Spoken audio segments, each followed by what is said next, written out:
Saya ajak kita membuka bersama di dalam kitab Injil Markus pasal yang kelima. Kita akan membaca, mempelajari dan merenungkan satu kisah dari ayat yang pertama sampai dengan yang ke-20. Dan saya berdoa hari ini supaya tema dan judul daripada firman Tuhan yang saya sampaikan ini boleh sungguh-sungguh terjadi dalam kehidupan saudara semua, yaitu tentang kemerdekaan yang sejati dan harga sebuah kemerdekaan, the true freedom and the cost of freedom. Mari saya ajak saudara semua yang sudah mendapatkan ayat bacaan firman Tuhan hari ini, kita baca bersama-sama. Injil Markus pasal yang kelima, ayat pertama sampai dengan 20. Yesus mengusir roh jahat dari orang Gerasa. Lalu sampailah mereka di danau di daerah orang Gerasa. Baru saja Yesus turun dari perahu, datanglah seorang yang kerasukan roh jahat dari pekuburan menemui dia. Orang itu diam di sana dan tidak ada seorang pun lagi yang sanggup mengikatnya, sekalipun dengan rantai, karena sudah seringnya dibelenggu dan dirantai, tetapi rantainya diputuskannya dan belenggunya dimusnahkannya, sehingga tidak ada seorang pun yang cukup kuat untuk menjinakkannya. Siang malam, ia berkeliaran di pekuburan dan di bukit-bukit sambil berteriak-teriak dan memukuli dirinya dengan batu. Ketika ia melihat Yesus dari jauh, berlari ia mendapatkannya, lalu menyembahnya, dan dengan keras ia berteriak, "Apa urusanmu dengan aku, hai Yesus, anak Allah yang maha tinggi? Demi Allah, jangan siksa aku." Karena sebelumnya Yesus mengatakan kepadanya, "Hai engkau roh jahat, keluar dari orang ini." Kemudian ia bertanya kepada orang itu, "Siapa namamu?" Jawabnya, "Namaku Legion, karena kami sangat banyak." Ia mohon dengan sangat supaya Yesus jangan mengusir roh-roh itu keluar dari darah itu. Adalah di sana di lereng bukit sejumlah besar babi sedang mencari makan. Lalu roh-roh itu meminta kepadanya, katanya, "Suruhlah kami pindah ke dalam babi-babi itu, biarkanlah kami memasukinya." Yesus mengabulkan permintaan mereka, lalu keluarlah roh-roh jahat itu dan memasuki babi-babi itu. Kawanan babi yang kira-kira 2.000 jumlahnya itu terjun dari tepi jurang ke dalam danau dan mati lemas di dalamnya. Maka larilah penjaga-penjaga babi itu dan menceritakan hal itu di kota dan di kampung-kampung sekitarnya. Lalu keluarlah orang untuk melihat apa yang terjadi. Mereka datang kepada Yesus dan melihat orang yang kerasukan itu duduk, sudah berpakaian dan sudah waras. Orang yang tadinya kerasukan legion itu. Maka takutlah mereka. Orang-orang yang telah melihat sendiri hal itu menceritakan kepada mereka tentang apa yang terjadi atas orang yang kerasukan setan itu dan tentang babi-babi itu. Lalu mereka mendesak Yesus supaya meninggalkan daerah mereka. Pada waktu Yesus naik lagi ke dalam perahu, orang yang tadinya kerasukan setan itu meminta supaya ia diperkenankan menyertai dia. Yesus tidak memperkenankannya, tetapi ia berkata pada orang itu, "Pulanglah ke rumahmu, kepada orang-orang sekampungmu, dan beritahukanlah kepada mereka segala sesuatu yang telah diperbuat oleh Tuhan atasmu, dan bagaimana ia telah mengasihani engkau." Orang itu pergilah dan mulai memberitakan di daerah Dekapolis segala apa yang telah diperbuat Yesus atas dirinya, dan mereka semua menjadi heran. Puji Tuhan, demikian firman Tuhan. Saudara-saudara, kalau ada satu hal di dalam hidup ini yang kita selalu rindukan dan kita selalu inginkan, itu adalah yang namanya kebebasan, freedom. Ya, baik secara individu maupun secara kelompok, maupun juga saudaraku bahkan sebagai satu bangsa. Kita melihat terus saudara bagaimana bangsa-bangsa berjuang untuk mendapatkan kemerdekaan. Dan banyak film yang dibuat saudaraku tentang bagaimana ya orang dengan semangat kepahlawanannya ingin meraih kemerdekaan. Freedom is something that is worth fighting for. Kemerdekaan adalah sesuatu yang patut, yang layak untuk diperjuangkan. Dan kita berjuang, kita ingin mendapatkan freedom, kemerdekaan. Tetapi hari ini, saudara, kita harus bertanya dalam diri kita, apakah kemerdekaan itu dan apakah kemerdekaan yang sesungguhnya dan yang sejati? Dan dari kisah ini kita bisa belajar tentang apa itu kemerdekaan sejati. Apa itu kemerdekaan yang sesungguhnya. Supaya kita tidak tertipu dengan kemerdekaan yang palsu. Saudara, di dalam ayat yang ketiga dan keempat, kita bisa melihat bagaimana Yesus bertemu dengan satu orang Ya, setelah dia menyeberang Danau Galilea dan di tengah perjalanan itu dia mengalami hantaman ombak dan angin taufan dan perahu yang dia tumpangi bersama dengan 12 muridnya hampir saja tenggelam. Yesus melakukan perjalanan yang sulit, pergi ke daerah namanya Gerasa dan di situ dia berjumpa dengan satu orang. Mari kita lihat bagaimana keadaan orang ini sesuai dengan judul dan topik khotbah kita tentang kemerdekaan. Kalau saudara baca di dalam Alkitab, saudara, dalam ayat ketiga dan keempat dikatakan orang itu diam di sana. Dan tidak ada seorang pun lagi yang sanggup mengikatnya, sekalipun dengan rantai. Tangannya dirantai, dipatahkan dengan mudah. Kakinya dibelenggu, dipatahkan dengan mudah. Apa yang kita bisa belajar dari orang ini? Orang ini punya power yang luar biasa. Dan apa akibatnya, saudaraku? Karena dia punya kekuatan luar biasa, dikatakan tidak ada seorang pun yang bisa menguasai dia.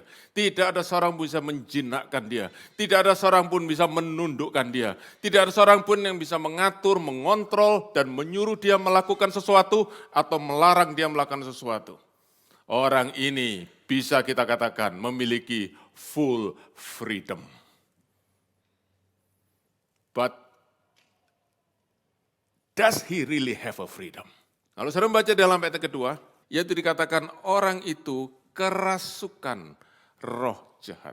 Orang itu dikuasai roh jahat. Bahkan saudara, istilah yang sering dipakai dalam bahasa Inggris, he is possessed, dimiliki oleh roh jahat. Jadi, dengan kata lain, waktu orang lain tidak ada yang bisa kontrol dia, ternyata dia dikontrol oleh roh jahat. Waktu dia tidak bisa dikontrol dari luar, dia ternyata dikontrol dari dalam. Waktu dia tidak bisa dikuasai oleh keadaan sekitarnya, dia dikuasai oleh apa yang ada di dalamnya. Ternyata, saudaraku, kebebasan yang ada terlihat dari luar, ternyata adalah perbudakan apa yang ada di dalamnya. Dan perbudakan yang berasal dari kuasa yang lebih besar daripada dirinya. Dan karena itu, saudara, bagaimana keadaan orang ini yang di luar kelihatannya dia mengalami kebebasan. Saudara bisa lihat di ayat yang kelima, dikatakan siang malam ia berkeliaran di pekuburan dan di bukit-bukit sambil berteriak-teriak dan memukuli dirinya dengan batu. Saudara, orang ini ternyata tinggal di pekuburan. Dan karena dia tinggal di pekuburan, berarti dia mengalami isolasi, dia mengalami pemisahan. Dia dibuang oleh masyarakat. Di dalam kebebasannya, dia mengalami isolation. Apalagi, saudaraku, dia berteriak-teriak. Apa, saudaraku? Berteriak-teriak satu erangan, saudaraku, satu kepedihan dalam hatinya. Ternyata, saudaraku, di luar yang nampak sebagai kebebasan, ternyata di dalam dia merasakan belenggu yang menyiksa dirinya. Dan bukan hanya itu, dikatakan dia memukuli dirinya dengan batu. Ya, saudaraku, dia mengalami self-torment, emotionally and physically. Dia menyiksa dirinya dan semua itu tidak sedikit pun dia ingin lakukan dari dirinya sendiri. Tapi dia lakukan karena apa? Karena dia dikuasai oleh roh jahat. Dan karena itu kita melihat, saudaraku, kita jangan hanya melihat kebebasan dari apa yang nampak di luar. Sebab bisa terjadi apa yang nampak sebagai kebebasan justru adalah sebuah perbudakan. Dan kalau saudara ingat tadi waktu kita baca, waktu Tuhan Yesus bertanya kepada orang ini, siapa namamu? Dijawab adalah Legion, karena kami banyak. Saudara, saya yakin kalau saudara sudah pernah baca kisah ini, saudara pasti tahu nama asli orang ini bukan Legion. Setuju? Pasti bukan. Siapa Legion itu? Nama daripada roh jahat yang menguasai orang ini. Tetapi waktu dia ditanya, siapa namamu? Who are you? What is your identity? Yang dijawab bukan identitasnya, tetapi identitas daripada roh jahat. He lost his identity. He lost everything is human. In the midst of what looks like freedom. Even absolute freedom. Dan itu sebabnya saudara-saudara, orang ini physically, emotionally, socially, and spiritually, he is just a broken man. Without hope, tidak ada pengharapan. Dia tidak bisa menolong dirinya sendiri. Dan tidak ada orang yang bisa menolong dia. Tidak ada tabib yang bisa menolong dia. Tidak ada konselor yang bisa menolong dia. Tidak ada saudaraku orang yang bisa menolong dia secara rohani bahkan. Hanya satu yang bisa menolong dia, yaitu juru selamat sejati. Mesias yang sejati, pembebas itu yang namanya Yesus Kristus. Dan Tuhan Yesus datang kepada orang ini. Melewati, tadi saya katakan melewati badai yang berat, melewati perjalanan yang sulit. Bukan untuk melihat sebuah pemandangan yang bagus, bukan untuk bertemu dengan seorang yang penting dan terpandang, bukan untuk menikmati sesuatu, tapi untuk mencari seorang yang dibuang oleh masyarakat, seorang yang begitu hina, seorang yang mungkin diharapkan oleh orang lain lebih baik engkau mati. Itulah orang dicari oleh Tuhan Yesus. Dan Tuhan Yesus dapatkan dia, dan Tuhan Yesus selamatkan dia. Itulah Tuhan kita. Itulah Tuhan kita yang penuh dengan kasih dan kemurahan. Itulah sebabnya Yesus, dialah juru selamat yang sejati. Nah sekarang mari kita lihat saudaraku, apa yang terjadi waktu Tuhan Yesus bertemu dengan orang ini. Di ayat yang ke-6, ke-7, dan ke-8. Perhatikan Alkitab saudara. Dikatakan yang ke-6, waktu orang ini melihat Yesus dari jauh, segera dia berlari dan bersujud ya di kaki daripada Tuhan Yesus. Ya, menghormati Tuhan Yesus. Oke? Ayat yang ke-7. Lalu bukan hanya orang itu menghormati Tuhan Yesus, tetapi dia berteriak dan dia melakukan dua hal. Nomor satu, teriakannya adalah dia menyebutkan siapa Tuhan Yesus. Yesus anak Allah yang maha tinggi. Karena itu dia bersujud, dia menghormati Tuhan, sebab dia tahu siapa Tuhan itu.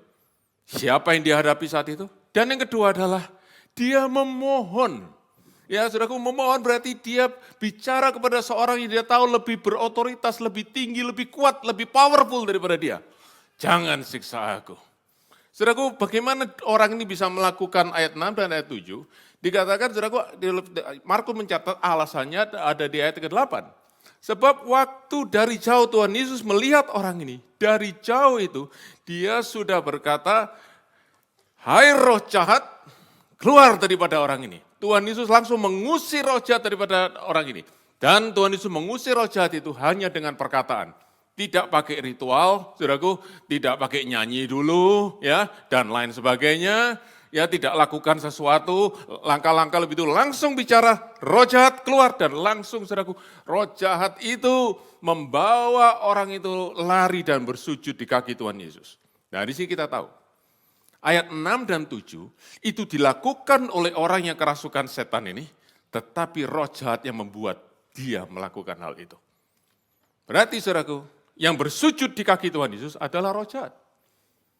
Yang mengaku Yesus adalah anak Allah yang maha tinggi adalah roh jahat. Dan yang memohon, ya jangan disiksa adalah roh jahat. Tetapi saudara kita bisa belajar satu hal sini. Tuhan Yesus, Tuhan yang kita sembah, dia kuasanya lebih besar daripada segala kuasa yang ada di dalam dunia ini. Bahkan yang di atas langit, di bumi dan di bawah bumi. Roh jahat, saudaraku, tidak berkutik sedikit pun. Tidak ada perkelahian antara Tuhan Yesus. Tidak ada feud, tidak ada pertentangan, tidak ada argumen, apalagi saudaraku pergulatan, fight antara Tuhan Yesus dengan roh jahat. Roh jahat itu takluk total di bawah kuasa daripada Tuhan Yesus. Nah, ada hal yang menarik yang kita perlu belajar di sini, saudaraku, tentang roh jahat ini. Yang tadi saya katakan, waktu dia bertemu dengan Tuhan Yesus, dia langsung berkata, Yesus anak Allah yang maha tinggi. Dia kasih tahu, dia sebutkan siapa Yesus itu.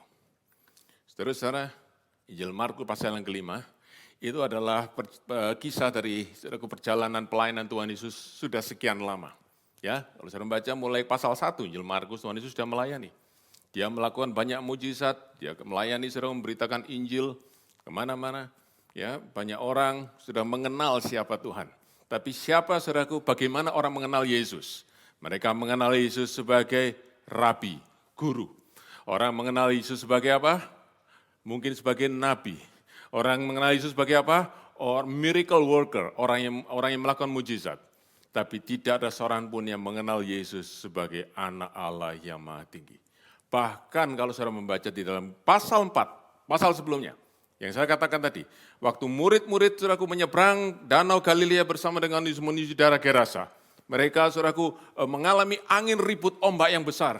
Mereka begitu ketakutan sebab perahu hampir tenggelam. Mereka bangunkan Tuhan Yesus yang tidur di buritan. Mereka mengeluh, mereka ngomel, mereka seperti marah kepada Tuhan Yesus. Engkau tidak peduli kami binasa. Yesus bangun, lalu dia langsung berkata kepada angin ribut itu, diam, tenanglah. Langsung saudaraku, danau jadi tenang, angin semua jadi tenang, dan dikatakan murid-murid itu menjadi takut dan bertanya. Kalau saudara baca pasal 4 ayat 41, siapa gerangan orang ini? Sehingga angin dan danau takluk kepadanya. Itu pertanyaan dari murid-murid Tuhan. Dan siapa yang jawab pertanyaan itu? Roh jahat. What is going on here? Roh jahat yang kasih tahu, dia Yesus anak Allah yang maha tinggi. Dan bukan hanya itu, kalau saudara lihat ya, perhatikan. Ini roh jahat berkata, demi Allah, in God's name, demi nama Allah, jangan siksa aku. Apa yang dilakukan roh jahat ini? Berdoa. Well, at least supaya kita sungguh-sungguh sadar dan tahu. Kalau roh jahat aja bisa mengenal Yesus. Bukankah kita, saudara dan saya orang percaya, harus kenal Yesus lebih lagi? Tetapi saudara, ada satu hal yang kita harus tahu. Bahwa surat Yakobus pasal 2, ayat 19, Yakobus berkata begini. Hei kamu, yang orang yang mengaku orang percaya, kamu percaya bahwa Allah itu ada? Aku beritahu kepadamu, setan-setan juga percaya. Bahkan mereka gemetar, mereka ketakutan, they trembled. Jadi kalau kamu cuma percaya tok di otakmu, kamu cuma percaya tok secara kognitif, kamu masih kalah sama setan.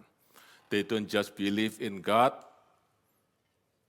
intelligently, they also believe in God emotionally. But they never change. They never repent. Mereka tidak pernah berubah, mereka tidak pernah bertobat. Sekalipun mereka mengenal Allah secara pikiran mereka dan perasaan mereka. Jadi saudara-saudara, janganlah saudara terlalu puas diri. Kalau saudara merasa saudara tahu Alkitab ini, saudara bisa kutip Alkitab ini. Kalau saya ngerti semua secara doktrin, which is very important, which is good, which is great, but jangan saudara berpuas diri hanya karena itu. Sebab setan juga kenal Yesus. Setan juga tahu Alkitab. Waktu setan mencobai Tuhan Yesus, dia kutip Mazmur 91, saudaraku. Dan setan gemetar di hadapan Tuhan Yesus. Kalau ada saudara yang seringkali kalau berdoa atau didoakan seringkali merasakan gemetar, seperti ada aliran listrik, saudaraku. Lalu saudara merasa saudara rohani, not so fast. Sebab setan pun mengalami itu. But they never repent. They're still evil. They still do evil things. Dan waktu setan ini, saudaraku, roh jahat ini diusir oleh Tuhan Yesus, memohon kepada Tuhan Yesus. Kemudian Tuhan Yesus tanya kepada orang ini, what's your name? Siapa namamu? Dijawab, namaku Legion.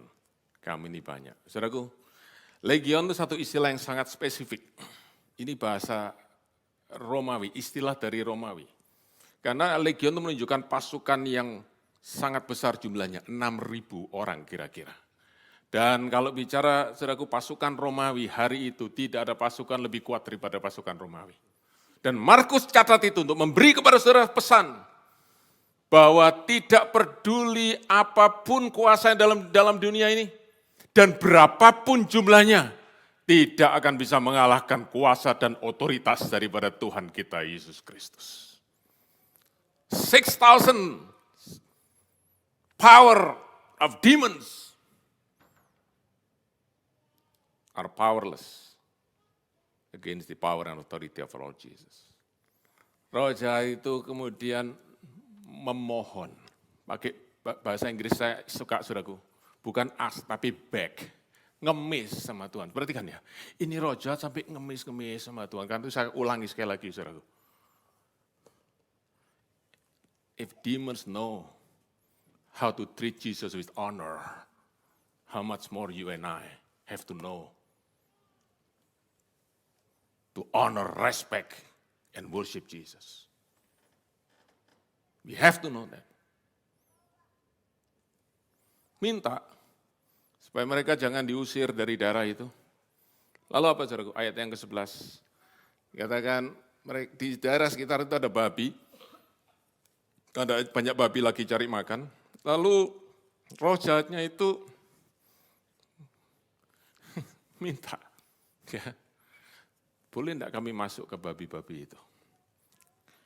Mereka sudah diusir keluar, mereka belum mau keluar, mereka coba minta sedikit negosiasi. Nah, kenapa mereka minta ke babi-babi itu? Why? I believe they have a plan already. Apa plannya? Kalau Tuhan Yesus izinkan mereka masuk ke babi itu, maka mereka akan binasakan babi-babi itu. Dan saudara lihat ya, cerita berikutnya itu terjadi. Dan untuk apa itu terjadi? Supaya apa? Supaya pemilik daripada babi-babi itu marah dan usir daripada Tuhan Yesus. Dan Tuhan Yesus tidak lagi ada di situ.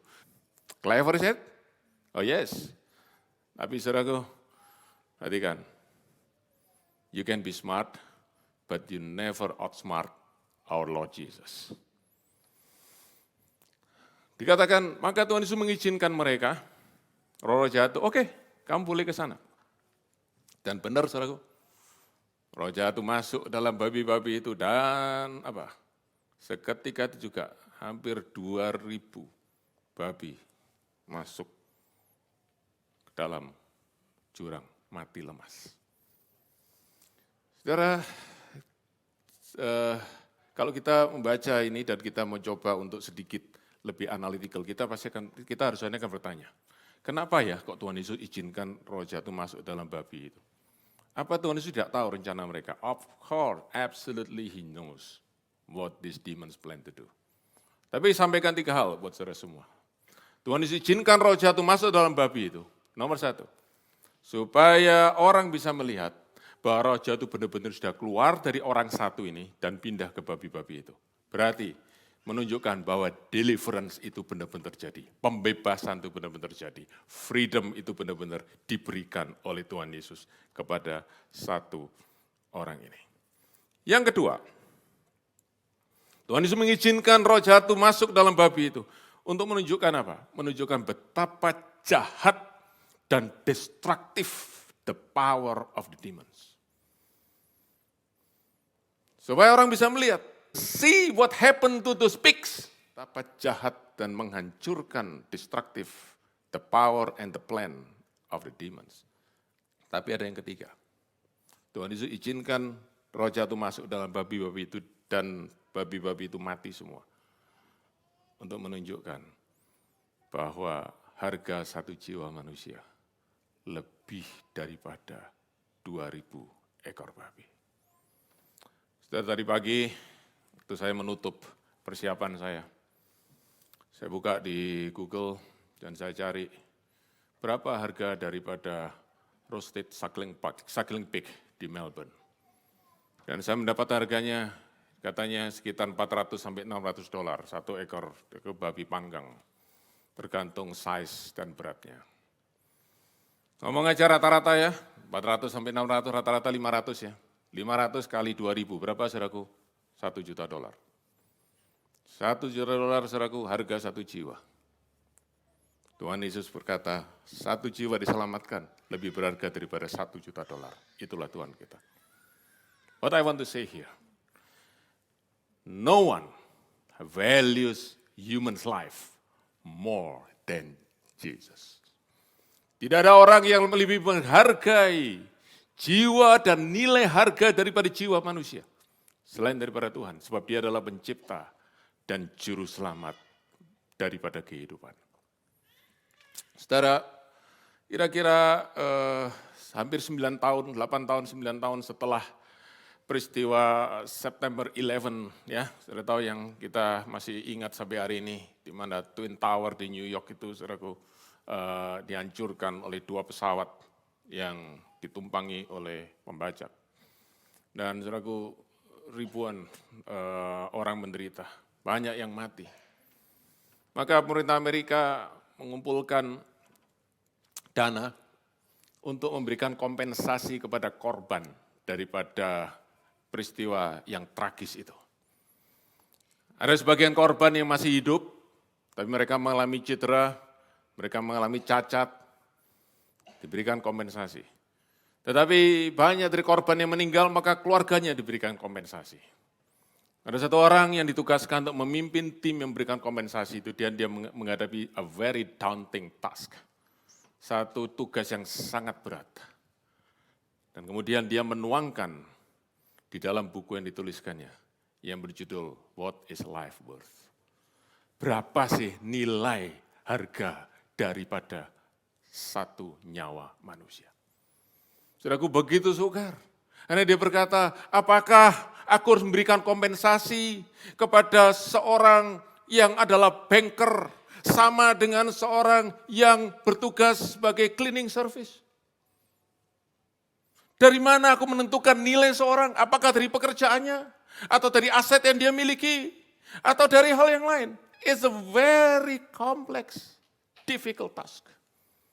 Nilai manusia, kalau sudah diukur dengan uang, is not easy. Tapi saya harus kasih tahu kepada saudara, Yesus, dia tidak pernah mau tukar harga nyawa jiwa manusia dengan berapapun uang yang ada dalam dunia ini. Sebab dia mengerti nilai manusia. Dia berkata dalam Matius pasal 16 ayat 26, apa gunanya seorang memiliki harta seluruh dunia ini kalau dia kehilangan nyawanya? Apa yang bisa dilakukan orang itu untuk menggantikan nyawanya dengan seluruh hartanya? Nothing. Nothing. No wealth in this world can be exchanged for one soul of man. And Jesus knew that. Karena itu saudara-saudara, diizinkan babi-babi itu binasa supaya satu orang ini diselamatkan. Yang saya ingin kita mengerti adalah bahwa dari kisah ini kita bukan hanya belajar tentang kuasa dan otoritas daripada Tuhan Yesus yang membebaskan, tetapi bahwa setiap kebebasan perlu harga yang harus dibayar. There is a cost for freedom. Dan hari itu Tuhan Yesus berkata, if the cost is 2,000 pigs, it's nothing compared the value of one soul. Itulah Tuhan kita. That is our Lord. Nah, kalau saudara membaca kemudian di ayat yang ke-14, dikatakan maka penjaga-penjaga babi itu lari kembali ke kotanya, bawa berita yang menggemparkan, bilang babi-babi semua lenyap 2.000, lenyap, mungkin tidak ada yang tersisa hari itu. Tentu saudaraku satu kota, satu kampung, saudaraku berbagai kampung di kota itu, berarti kan itu, kota itu disebut daerah Dekapolis ya, berarti ada 10 kota di situ saudaraku. Semua saudaraku jadi gempar, lalu mereka tanya, what's going on, what's happened? Dia berkata, ada satu orang, kamu tahu orang yang tinggal di pekuburan itu, yang dirasuh roh jahat itu, dia sekarang dilepaskan dan sebagai gantinya babi-babi itu mati. Mereka semua lari dan mereka mendapati Tuhan Yesus. Mereka lari untuk cari, saudaraku, lihat apa yang terjadi. Dan didapati begini, mereka melihat orang yang tadinya dirasuk setan, yang teriak-teriak, yang saudaraku tidak tahu saudaraku apa yang ada dalam pikirannya, sebab dia tidak bisa menguasai dirinya, sebab dia dikuasai oleh roh jahat. Sekarang sudah duduk, sekarang jadi tenang, sekarang saudaraku right mind. Ya, bahasa Indonesia pakai sudah waras. Artinya pikirannya kembali benar-benar normal. Dan satu kata yang penting, sudah berpakaian. Artinya apa saudaraku? Sebelumnya dia pasti tidak berpakaian. Nah kalau kita bicara saudaraku, orang ini dari kehidupan yang telanjang menjadi kehidupan berpakaian. Itu bukannya soal dia telanjang lalu sekarang berpakaian. Waktu saya lihat itu, saudaraku, saya tidak saudaraku, teringat apa yang terjadi dalam kitab Kejadian pasal yang ketiga. Ketika Adam dan Hawa jatuh di dalam dosa, apa yang terjadi ketika mereka makan buah pengetahuan baik dan jahat itu? Mata mereka terbuka dan mereka mulai sadar mereka itu telanjang dan mereka menjadi malu. Kalau saudara membaca dalam kitab Kejadian pasal 2 ayat terakhir, dikatakan suami dan istri itu keduanya telanjang tapi mereka tidak malu. Sebab ada kemuliaan Allah menutupi mereka. Ada kebenaran Allah menutupi mereka. Tapi waktu mereka keluar daripada perintah Allah, waktu mereka berdosa terhadap Tuhan, maka ketelanjangan itu membawa malu dan mereka menyembunyikan diri, berusaha menutupi ketelanjangan mereka dengan daun ara. Dan waktu Tuhan mencari mereka, Adam, di manakah engkau? Ada yang menjawab, aku takut, aku bersembunyi karena aku telanjang. Dan saudara-saudara, Tuhan tahu mereka sudah berbuat dosa. Tetapi sejak pertama manusia jatuh dalam dosa, disitulah sejak pertama kali itulah Tuhan sudah menunjukkan kemurahan, kasih karunia dan belas kasihannya. Maka dikatakan dalam kitab Kejadian pasal 3, Tuhan Allah membuat pakaian dari kulit binatang untuk menutupi ketelanjangan mereka. Their shame is covered by God Himself. Dan untuk memberikan mereka pakaian dari kulit binatang, maka binatang itu harus dibunuh. Yang menunjukkan ada darah yang tertumpah. That is the prophecy of salvation. Yang Tuhan Yesus lakukan di atas kayu salib. Dan karena itu apa yang dialami oleh orang ini, his sin is covered, his shame is covered, because Jesus is the Savior. Dan kemudian ayat yang ke-16 dikatakan, waktu orang banyak itu sudah melihat ya orang ini duduk bercakap-cakap dengan Tuhan Yesus, sudah waras, mereka benar-benar terheran-heran. Tapi kemudian mereka mendengar cerita daripada penjaga-penjaga babi ini. Dan 2 cerita sudah aku disampaikan. 1, cerita tentang orang ini. Mereka semua tahu orang ini saudaraku, ya benar-benar hidupnya hancur. Tapi sekarang tiba-tiba pulih total. Restored fully. Mereka amazed. Is that the great news? It's a great news. Tapi cerita yang lain soal apa? Soal babi. Oh ya, ini ada orang yang sembuh, ini ada orang yang selamat. Oh ya, syukur. Tapi babi-babi kita gimana? Dan saudara-saudara, di antara 2 cerita ini, orang yang disembuhkan tentang babi yang mati, mana yang lebih mancep di pikiran orang banyak situ? Pikiran tentang babi. Buat mereka, aduh, $1 juta lenyap. Mereka lebih fokus pada itu, dan karena itu mereka minta Tuhan Yesus, pergi ya, pergi. Rencana iblis kelihatannya berhasil. But wait a minute, saya katakan tadi, you cannot outsmart God. Tuhan Yesus pergi, saudara lanjutkan 18, lihat kitab saudara. Dan waktu dia sudah naik ke perahu, siap untuk pergi, orang ini yang sudah disembuhkan ini, datang dan minta untuk dia boleh ikut dengan Tuhan Yesus. Memohon, beg Jesus to follow him. Saudara-saudara, this is not a trivial thing, I can tell you. Ini bukan hal yang simple, ini bukan hal sederhana. Sebab ini yang sesungguhnya kita semua harus mengerti. Apa artinya keselamatan? Apa artinya kemerdekaan? Apa artinya pemulihan yang daripada Tuhan? Orang ini tadinya hidup ikut siapa? Ikut roh jahat. Apa dia mau ikut roh jahat? Tidak sebenarnya. Tapi dia dikuasai oleh roh jahat. Dia ikut roh jahat dengan oppression, dengan penindasan, dengan perbudakan. Tapi Tuhan Yesus lepaskan dia. Dan sekarang dia ingin ikut Tuhan Yesus. Pernah Tuhan Yesus suruh dia ikut? Tidak pernah. Bahkan nanti kita akan lihat ayat 19, Tuhan Yesus larang dia. Tetapi bagaimana orang ini tiba-tiba bisa pingin ikut Tuhan Yesus? This is a very important thing. Everyone, my friend, brother and sisters. Orang ini berubah dari ikut iblis, ikut roh jahat, sekarang ikut Yesus.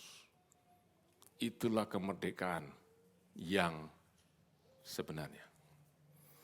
Kita kalau bicara tentang kemerdekaan, saudaraku, saya mengutip kalimat dari Os Guinness, salah satu penulis Kristen. Dia berkata begini, kita harus mengerti, when we talk about freedom, there is a negative freedom and positive freedom. Negative freedom is we are freed from, a freedom from something, freedom from bad things. But we also need to understand positive freedom, freedom for good and right things. And many times we just focus on negative freedom and we ignore positive freedoms. Seringkali saudaraku kita hanya minta kemerdekaan, dibebaskan dari hal-hal yang kita tidak suka, hal-hal yang menyakitkan, hal-hal yang buruk. Tapi kita tidak pernah tahu untuk apa kebebasan itu. Untuk apa kita meminta kebebasan itu. What we want to do with the freedom that we receive. Saudara, kalau saudara sakit, saudara minta dibebaskan dari penyakit saudara, apa itu salah? No, it is okay, it is fine, it is good. You seek help from the Lord. Tapi pernahkah saudara merenungkan? Kalau saudara dibebaskan dari penyakit itu, saudara sehat, untuk apa kemerdekaan dan kesehatan itu? Kalau saudara minta dibebaskan dari kegagalan, saudara minta saudaraku diubahkan dari kegagalan keberhasilan. Pertanyaannya, bisakah saudara jawab, untuk apa keberhasilan itu? What is that freedom for? Kalau saudara minta dibebaskan dari problem, dibebaskan dari keterpurukan, saudara ingin diberikan kelimpahan. Pertanyaannya, untuk apa kelimpahan itu? Many times we only focus on the negative freedom. We never answer the positive freedom. Orang ini tahu. Orang ini mendapatkan satu hal yang penting yang kita harus pelajari sama-sama. We are freed from darkness so we can walk in the light. We are freed from devil, from Satan, the hands of devil and Satan, so we can surrender ourselves to the hand of Jesus our Savior.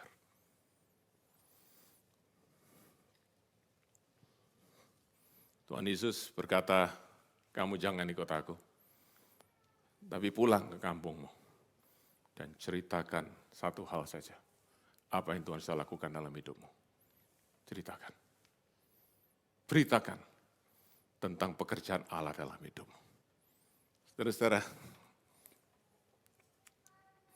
ayat 20, orang itu menceritakan di seluruh daerah Dekapolis, 10 kota. Saya tidak tahu ada berapa kampung, saudara. Tapi dia kemana-mana dia cuma bawa satu berita. You know who I was, and you see who I am now. Engkau tahu siapa aku dulu, dan ini aku yang sekarang. Dan apa yang membuat aku dulu berbeda 180 derajat, berbeda 100% dengan yang sekarang. Satu orang namanya Yesus. Jesus, He changed my life. Hidupku hancur. Hidupku sebenarnya as good as dead. But now I'm alive. Because a Savior named Jesus. Cuman itu saja yang dia ceritakan. Tuhan Yesus diusir, dia pergi. Tetapi saudaraku, kelewat kesaksian orang ini, banyak orang menjadi percaya kepada Tuhan Yesus. Dan kalau saudara membaca beberapa pasal berikutnya, Tuhan Yesus satu kali kembali ke daerah Dekapolis itu. Dan orang banyak sudah menunggu, menanti-nantikan dia. Sebab mereka percaya kepada Tuhan Yesus. Dari mana? Dari mana? Dari satu orang yang tadinya dirasuk setan. Sekarang dirubah menjadi penginjil, pembawa kabar baik. Saudara tahukah saudara? Di dalam Alkitab ini, siapa dua penginjil pertama yang dipakai oleh Tuhan Yesus? Yang menobatkan satu kota, bahkan kota-kota yang ada. Yang pertama, saudaraku, adalah orang ini. Yang dipakai, saudaraku, orang yang hari ini hancur hidupnya, orang yang dikuasai roh jahat, sekarang dipakai oleh Tuhan. Untuk menjadi pembawa berita Injil tentang Mesias, Juru Selamat namanya Tuhan Yesus. Dan orang yang kedua adalah seorang wanita di Samaria. Yang hidupnya juga hancur, yang hidupnya saudaraku terisolasi daripada orang lain. Sehingga dia harus pergi timba air di sumur Yakub siang hari supaya dia tidak ketemu dengan orang lain. Tapi dia ketemu dengan Tuhan Yesus, dia diselamatkan dan dia bawa satu kota. Percaya kepada Tuhan Yesus. That is our Lord Jesus. Yang mengubah kehidupan yang hancur, mengubah kehidupan yang dibuang oleh masyarakat, menjadi berkat, menjadi terang bagi orang banyak. If Jesus can use this stressed life to be instrument of salvation, He can use your life and my life. Tapi pertanyaannya, maukah kita seperti orang ini menyerahkan hidup kita kepada Tuhan dan berkata, pakai aku Tuhan, pakai aku. Aku mungkin aku belum bisa banyak berkhotbah. Aku tidak pandai bicara, tapi satu hal yang aku bisa lakukan. Aku cukup berkata, I was blind, but now I see. I was lost, but now I'm found. Because the Savior, name Jesus. Haleluya. Saya ingin tutup dengan reflection buat kita semua. Saudara-saudara, apa yang kita bisa pelajari dari kisah ini? Ada beberapa hal yang penting. Nomor satu, kisah ini saudaraku memberitahu kepada kita, bahwa dalam hidup kita sebagai manusia ini, kita ini hidup di bawah kuasa yang lebih besar daripada kita. Saya sebut higher power. And the higher power is the power of light, kuasa terang yang daripada Allah, dan kuasa gelap daripada iblis. Dan dua kuasa ini lebih kuat daripada kita. Karena itu manusia, human, we are not supreme beings. Ada yang lebih kuat daripada kita mesti tahu itu. Karena itu kita tidak fully independent. Jangan kita berbangga diri, saudaraku. Kita berkata, I can do whatever I can do. I can decide my own life. No. C.S. Lewis berkata, ada dua kesalahan yang orang lakukan. Yang satu, mereka tidak percaya Tuhan, tidak percaya setan. And we don't believe in something that actually exists, we will be defeated by that thing. Tetapi yang kedua, ada orang yang percaya setan ada di mana-mana, saudaraku. Tetapi yang kita mesti tahu satu hal, yaitu ada kuasa lebih tinggi daripada kita. Bahwa ada kerajaan terang dan kerajaan kegelapan. Ada kerajaan Allah, kerajaan iblis. Hanya ada dua kerajaan nih, terang dan gelap yang tidak bisa bersatu. So this is the premise, please listen to me. Kalau kita tidak di dalam kerajaan terang, maka kita pasti di bawah kerajaan kegelapan. Kalau kita tidak hidup dalam kerajaan Allah, pasti kita hidup di dalam kerajaan kegelapan, kerajaan iblis. Tidak ada zona netral. Jangan kita berpikir, I have my own territory. No way, only these two kind of territories. Yang pertama kita mesti belajar. Yang kedua, mari kita bertanya, what is freedom? Apa sih sebenarnya kemerdekaan itu? Saudaraku, kalau kita bicara tentang kemerdekaan, seringkali kita berkata, merdeka artinya kita bisa melakukan apa saja yang kita mau. Betul? I can choose to do anything I like to do. Nobody can tell me what to do. It's all up to me. Apa itu namanya kemerdekaan? Saudaraku, saudara mungkin tidak pernah berkata seperti ini, tetapi mungkin saudara mengimpi-impikan seperti ini.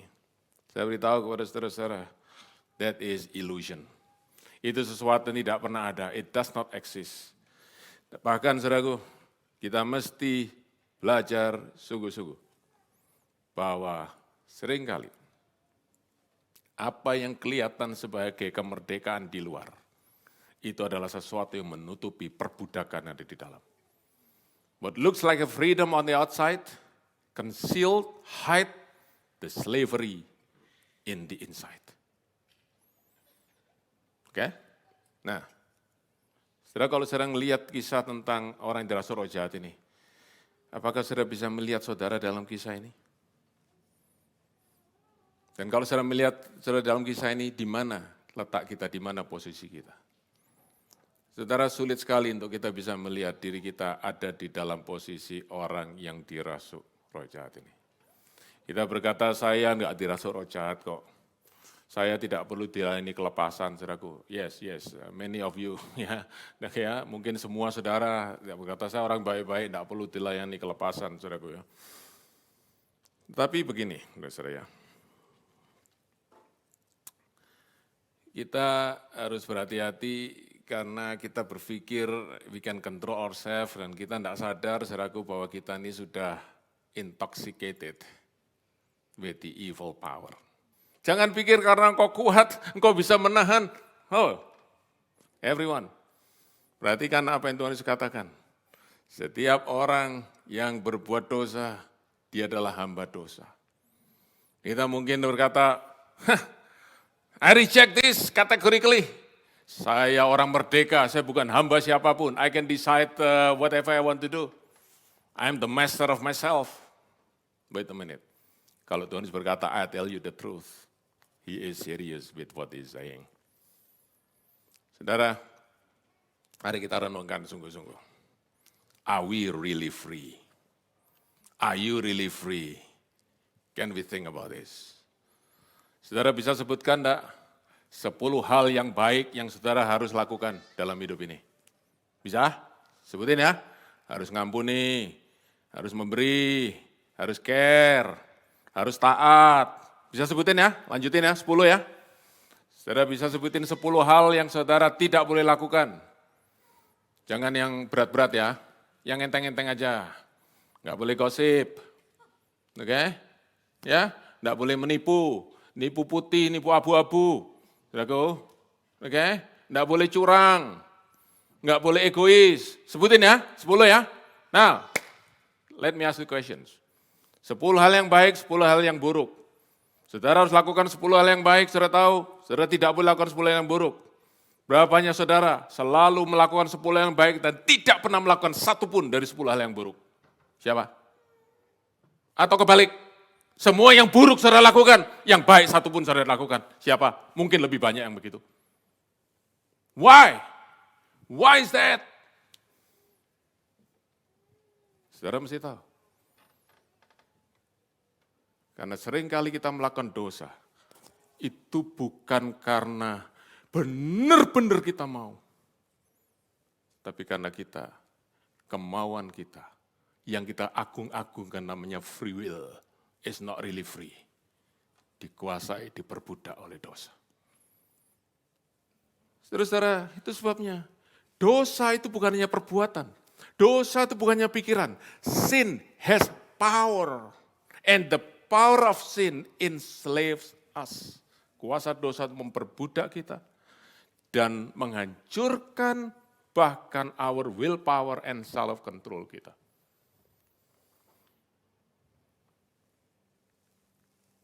Dan kalau saudara tahu siapa di balik dosa itu, tidak lain adalah kuasa gelap. Roh-roh jahat. Saudara mau ada Alkitab, saudara, mari buka bersama dengan saya. Di dalam surat Efesus pasal yang kedua, ayat yang pertama dan kedua. Firman Tuhan berkata demikian, Rasul Paulus berkata kepada jemaat di Efesus. Kamu dahulu sudah mati karena pelanggaran-pelanggaran dan dosa-dosamu. Kamu hidup dalamnya karena kamu mengikuti jalan dunia ini. Karena kamu mentaati penguasa kerajaan angkasa. Perhatikan saudaraku, yaitu roh-roh jahat yang sedang bekerja di antara orang durhaka. Saudara, kita taat kepada siapa? Kita taat kepada orang yang menguasai hidup kita. Kita taat kepada orang yang berotoritas dalam hidup kita. Dan Rasul Paulus berkata, when you sin, actually you obey the master of that sin, which is the spirit of evil. Karena itu kita terus tahu, saudara, bahwa di dalam setiap dosa yang kelihatannya menjanjikan kemerdekaan, di dalamnya ada slavery. Seorang penyair namanya W.H. Auden, dia berkata, all sins to be addictive, and the terminal point of addiction is damnation. Apa yang kelihatan di luar sebagai kemerdekaan, di dalamnya adalah perbudakan. Karena itu, saya ingin beri kepada saudara satu pengertian yang penting supaya kita tahu what is a true freedom. Oke? Now, follow me on this. Perhatikan saudaraku, this is the premise, this is the truth. Freedom and submission are two-sided coin. Kalau saudara tahu koin ya, selalu ada dua sisi. Di mana sisi satunya adalah kemerdekaan, di sisi baliknya harus ada penundukan atau ketaatan.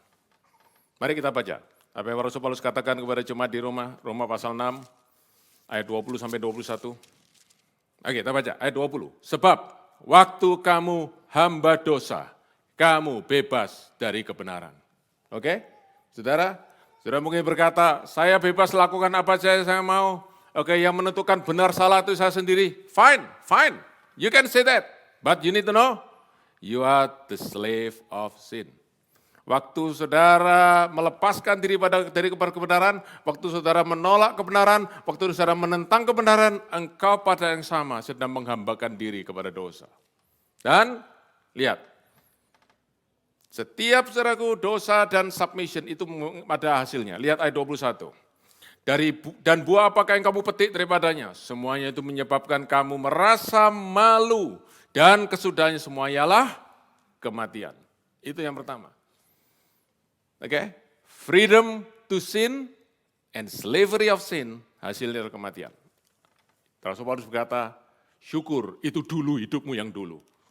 Ayat 22, tetapi sekarang, setelah kamu dimerdekakan dari dosa, berarti kan, engkau merdeka dari dosa, engkau tidak lagi diperbudak oleh dosa, kamu sekarang menjadi hamba Allah. Now, you become the slave of God. Submission and freedom are two-sided coin. Dan kalau saudara ambil yang ini, saudara mau tunduk kepada Allah, saudara bebas dari dosa, hasilnya apa? Pengudusan dan kehidupan yang kekal. Terus saudara, there is no absolute freedom. There is always freedom. The other side of the coin is submission. Tinggal sekarang freedom yang mana yang saudara dapatkan. Dan hanya ada dua macam kebebasan. Jesus offer freedom from sin. Satan offers freedom to sin. Tuhan Yesus menawarkan kebebasan dari dosa, setan menawarkan kebebasan untuk berbuat dosa. Dan keduanya menuntut submission. Keduanya menuntut penundukan diri. Tetapi yang pertama, Tuhan Yesus meminta penundukan diri dari hati kita yang sukarela dan kita mengasihi Dia. Sedangkan setan akan menundukkan diri kita dengan oppression dan perbudakan. Saudara-saudara, we can only have either or between these two. Saudara cuma bisa ikut Tuhan, ikut kerajaan terang atau kerajaan kegelapan. Dan saudara-saudara, segala sesuatu yang kita kejar, sesuatu yang kita inginkan, kebebasan yang kita inginkan di luar Kristus, itu akan membawa kita kepada perbudakan. Hanya di dalam Yesus kita bisa mendapatkan kemerdekaan yang sejati. Hanya di dalam Tuhan kita bisa menghidupi kehidupan seperti yang Tuhan sudah desain buat kita, sebab Dia adalah pencipta kita. Karena itu saudara-saudara, datang kepada Tuhan dan minta. Kalau hari ini saudara tahu, saudara terus ingin mengejar sesuatu yang lain dalam dunia ini. Saudara masih terus mengimpikan keadaan sekeliling ini. Know this, you have been enslaved by the world. Dan kita tidak bisa melepaskan diri kita sendiri. Sebab ini bukan persoalan sosial, ini bukan persoalan psychological, ini persoalan spiritual. Dan hanya Tuhan Yesus lewat kuasa Roh Kudus yang bisa membebaskan kita. Dan saudara-saudara, kisah tentang orang yang dirasuk roh jahat ini yang dibebaskan adalah miniatur dari apa yang Tuhan lakukan buat saudara dan saya waktu Dia memberi kepada kita kebebasan. Bukan dari kebebasan secara jasmani, tetapi kebebasan dari sesuatu yang kekal. Kebebasan dari dosa, kebebasan dari hukuman dosa dan dari ikatan dosa. Dan apa yang terjadi dengan orang ini? Dia dibebaskan. Dan Tuhan Yesus membayar kebebasannya dengan 2.000 ekor babi. Tetapi tahukah saudara, keadaan orang ini, saudaraku ingat-ingat tadi, keadaan orang ini dirantai, walaupun dipatahkan, terpisah dari orang banyak, diisolasi, hidup saudaraku di pekuburan, berteriak-teriak kesakitan saudaraku, dari hatinya in agony, menyiksa tubuhnya disiksa demikian rupa. Itu yang dialami Tuhan Yesus di atas kayu salib. Dia mengalami semua yang dialami oleh orang yang dirasuk setan ini. Tuhan Yesus mengalami penyiksaan yang luar biasa di dalam tubuhnya. Di atas kayu salib dia berteriak, Allahku, Allahku, mengapa kau meninggalkan? Teriakan, saudaraku, cry in agony. Di atas kayu salib itu, saudaraku, Tuhan Yesus menyerahkan nyawanya. Dia mati, dia dirantai, dia dipakukan di atas kayu salib. Bahkan dia harus masuk ke dalam kubur. Semua derita daripada orang ini dialami Tuhan Yesus untuk memberitahu kepada saudara dan saya that he did all of those things because he paid the price for your and my freedom. Supaya kita dibebaskan dari tipu daya dunia ini. Supaya kita dibebaskan dari pengejaran akan hal yang sia-sia yang membuat kita justru terikat dan diperbudak. Supaya kita boleh mendapatkan apa yang Allah sediakan buat kita semua. Di dalam kebenaran. Kehidupan yang Allah ciptakan dan Allah sudah rencanakan buat kita. Kita boleh kembali. When we are freed from sin, we are freed to live for God in His righteousness. Mengejar kerajaan Allah dan kebenarannya. Itulah Tuhan kita. Dan sebabnya Rasul Paulus menulis dalam Efesus pasal pertama, ayat yang ke-7. Saya bacakan dalam New Living Translation. He is so rich, God is so rich in kindness and grace. Allah itu begitu kaya di dalam kebaikan dan karunia-Nya. That He purchased our freedom with the blood of His Son. Dia membeli kebebasan kita dengan darah anaknya di atas kayu salib. Saudara-saudara, saya tidak bisa berkata lebih banyak lagi. Selain saya ingin sampaikan kepada saudara semua. Hari ini, salib Tuhan Yesus adalah yang perlu saudara pandang. Yang saudara perlu lihat sekali lagi. Dan saudara perlu sungguh-sungguh minta revelation. Saudara sudah mendengar berkali-kali. Tapi saudaraku jangan melihat salib Kristus hanya sebagai information. Pandang sebagai revelation. Sebab itulah yang akan membebaskan kita. Dan biar hari ini kita semua alami kebebasan di dalam kebenaran Allah. Dan kebebasan di atas salib Tuhan Yesus. Harga yang mahal dia bayar. Dengan darah yang mahal yang Rasul Paulus berkata dalam 1 Petrus pasal yang pertama. Engkau ditebus dari cara hidupmu yang sia-sia. Bukan dengan emas, bukan dengan perak, bukan dengan the wealth of this world. But by the precious blood of the Lamb of God. Tapi dengan darah yang mahal dari anak domba Allah yang tidak bercacat dan bercela. Saudara-saudara, kalau saudara sudah sungguh alami kebebasan itu, jangan lupa. Don't just focus on what you are freed from, but focus on what you are freed for. Don't just focus on the negative freedom, freedom from sin, but focus also on the freedom for holiness and righteousness and eternal life. God bless you all. Have a freedom in Christ. Amen.